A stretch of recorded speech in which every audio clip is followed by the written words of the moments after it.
Okay, so picture this. You're at CES in Las Vegas. I mean, it's the biggest, loudest tech show on the planet, right? You got AI everywhere, screens flashing, it's sensory overload. And then you see it. Off in a quiet corner, there's a small turtle, just swimming, gracefully, silently, in a tank of water. And your first thought might be, oh, that's a cute gadget, right? But this is no toy.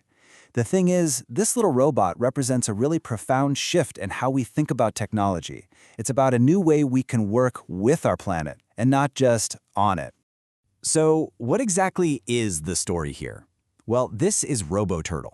And believe it or not, it was the unexpected star of the show.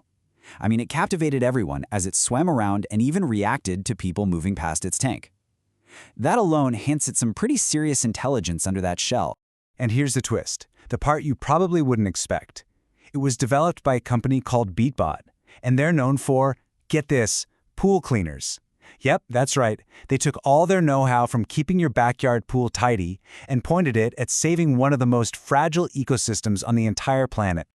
And that mission? Well, it takes us thousands of miles away from the neon glow of Vegas. It takes us to the very environment RoboTurtle was actually built for, that incredibly fragile world that's hiding just beneath the waves. You know, this gets right to the heart of a massive challenge that scientists face. We all know coral reefs are just breathtakingly beautiful, but they're also unbelievably delicate. So how do you monitor their health without, accidentally destroying the very thing you're trying to save? I mean, just think about it for a second. Our usual methods can be pretty clumsy, even destructive. You have human divers who can accidentally break off pieces of coral, and heavy machinery can stir up all this sediment that literally smothers marine life. It is a conservationist's absolute nightmare. And look, this isn't just some hypothetical problem. There's a real-world example in Indonesia. After a ship ran aground and just devastated a section of reef, scientists were left scrambling. They needed to do yearly surveys to see if the coral was recovering at all. And that really highlighted this urgent global demand for tools that are both effective and gentle. So where in the world do you find the blueprint for a tool that's gentle enough for a coral reef? Well, the answer is so elegant, and it's something that's been perfected over millions of years of evolution. The solution is to learn directly from nature's own design. It's all based on this incredible concept called biomimicry. And the idea is just brilliant in its simplicity. Instead of trying to reinvent the wheel, or, in this case, the flipper, why not just copy the creatures that have already mastered moving through water? And the process the BeatBot team followed was so meticulous. I mean, they didn't just build something that kinda looked like a turtle. No way. First, they went out into the wild just to observe.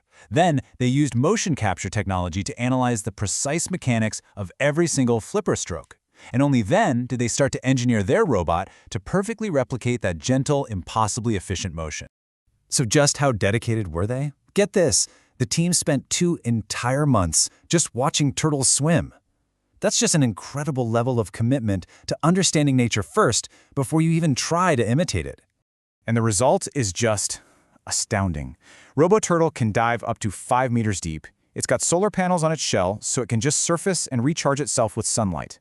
And while it's up there, it beams back its location and all the critical data its internal camera is collecting on water quality and fish populations.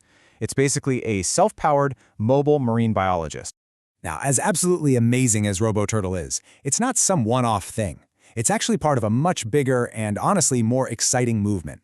What we're witnessing here is a whole new wave of nature-inspired robotics. I mean, you've got researchers all over the globe turning to the animal kingdom for inspiration. Over at MIT, they're building fish-like robots to patrol reefs. Cornell University is developing robotic fish for really long-duration swimming. And over in Germany, the Max Planck Institute has created a jellybot that's designed to gently collect marine debris. This is truly a worldwide revolution in robotics. So what does all this add up to?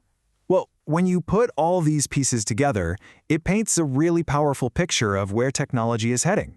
And it looks like it's a future built on coexistence. So what are the key takeaways here? Well, first, we're seeing technology pivot big time towards sustainability. Biomimicry is giving us these elegant, non-invasive solutions to really tough problems. And robots like these, they're becoming our eyes and ears in places that are just too fragile or difficult for humans to explore. It really represents a new harmony between our technology and the natural world. You know, there's a quote that just captures this perfectly. It says, "Technology's evolution isn't just about making convenient tools, but also about helping us coexist with the other creatures on Earth. It's about building for a kind of planetary partnership, not just for human progress." And that really makes you wonder, doesn't it? If a robot inspired by a simple sea turtle can help save our coral reefs, what else could we achieve by looking to nature for answers? So I'll leave you with that question to think about. What global problem would you solve with technology?